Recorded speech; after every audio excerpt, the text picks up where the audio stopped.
this is a new form if you don't mind filling this out as well.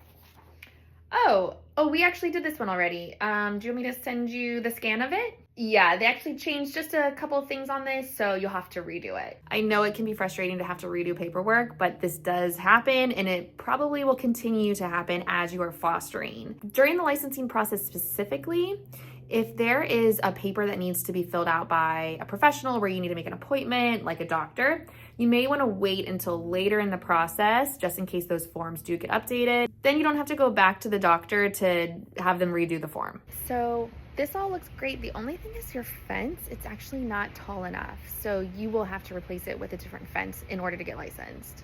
Oh, okay. When Jamie did the walkthrough initially, she didn't say anything about the fence.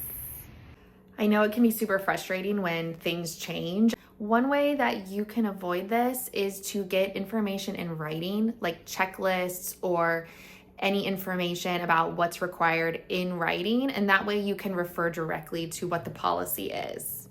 It looks like there is about 4 items I am still missing from you to complete your application. Oh, I've done all of these. Yeah, all of these are all done. So it's pretty common for paperwork to get lost.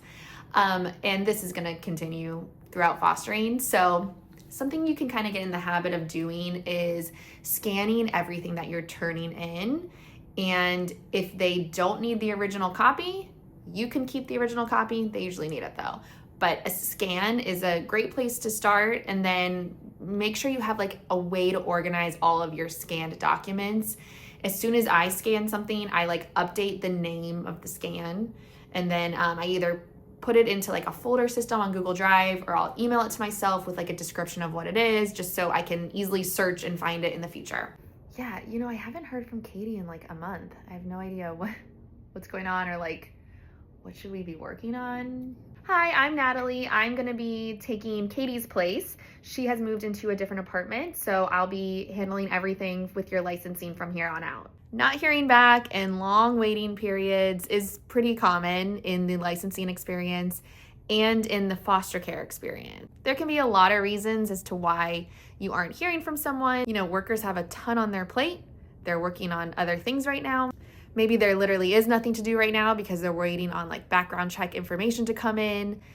Or maybe there's been some turnover in the office and no one has really picked up and started again with your application.